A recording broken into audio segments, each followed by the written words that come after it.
इस वीडियो के बाद आप लोगों से ये पूछना छोड़ देंगे, मेरे भाई बताओ इस कॉइन की कीमत कितनी होगी, मैंने ये खरीदा है, कब बेचूं। ये एक ऐसी इन्फॉर्मेटिव वीडियो है जो आज तक मैं चैलेंज के साथ कह सकता हूँ ना यूट्यूब पे आपको मिलेगी, ना ही आपको टिकटॉक पे मिलेगी। चलते हैं वीडियो को स्टार्ट करते हैं। ये कुछ बेसिक पॉइंट हैं जो आपको लाजमी याद रखना है, जिसकी मेरी तरह बुरी मैथ है वो भी याद कर लेगा। इतने सिंपल अंदाज में मैं समझाने जा रहा हूँ। जो 10 लाख होता है ना, वो 1 मिलियन के बराबर होता है। मतलब कि 1 million is equal to 10 lakh. जब 1000 मिलियन होता है, वो हमारे पास 1 बिलियन के बराबर होता है। मतलब जब 1000 मिलियन, जब आपको कोई कहते हैं ना 1000 मिलियन, तो उसका मतलब है 1 बिलियन। ठीक है। जब 1000 बिलियन होता है, वो होता है 1 trillion.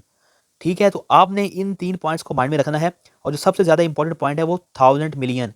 1000 million is equal to 1 billion और 1000 billion is equal to 1 trillion. उसके बाद आपने कॉइन मार्केट कैप को आपने इंस्टॉल कर लेना है। और उसके बाद आपको एक इक्वेशन नजर आ रही होगी, p is equal to m c divided by c s. क्या ही कमाल की इक्वेशन है, ये मैंने खुद बनाई है। ये क्या है इस इक्वेशन का, और सारी जो मनी रोटेट करती है इस इक्वेशन के इर्द गिर्द रोटेट करती है। चलते हैं वीडियो में, जानते हैं कि ये p is equal to m c divided by t s क्या बला है। और यार इतनी इन्फॉर्मेटिव वीडियो मुफ्त में देख रहे हो, एक लाइक कर दो और व्हाट्सएप चैनल को जाके ज्वाइन कर लो। वहाँ पे इस तरह की वीडियो मैं आप लोगों के लिए अपडेट करता रहूँगा। चलते हैं वीडियो को मजीद आगे स्टार्ट करते हैं। जी हाँ, तो ये एक कॉइन है आवे।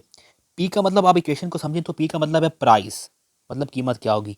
एम सी का मतलब है मार्केट प्राइस, आपको एरो में नजर आ रहा होगा, जो कि 5.07 बिलियन है। अब जिसको ऊपर वाली इक्वेशन की समझ आ गई है, 5 बिलियन, 1 बिलियन जो होता है वो 1000 बिलियन के बराबर होता है। तो 5 बिलियन जो है राउंड अबाउट कितना होगा, वो 5000 मिलियन के बराबर होगा। सेकंड पॉइंट हमारे पास है सर्कुलेटिंग सप्लाई। इसी कॉइन की जो सर्कुलेटिंग सप्लाई है वो तकरीबन 15 मिलियन है। और इसकी मार्केट कैप क्या है, 5 बिलियन, या जिसे हम कह सकते हैं 5000 मिलियन। अब जब हम 5000 मिलियन को डिवाइड करेंगे 15 मिलियन पे, सर्कुलेटिंग सप्लाई के साथ जो हमारी प्राइस आएगी वो क्या होगी, जो इस वक्त इस टाइम कॉइन की प्राइस है। अगर अब आप ये माइंड में सोचते हैं कि इस कॉइन की प्राइस जो है वो $1000 तक जाएगी, तो आप खुद अंदाज़ा लगाएं कि $330 पे जो है इसकी प्राइस जो है वो तकरीबन, इस प्राइस पे इसकी जो मार्केट कैप है वो तकरीबन 5 बिलियन है। और जब 60 इसकी कीमत जाएगी तो इसकी प्राइस को कम से कम 10 बिलियन होना पड़ेगा।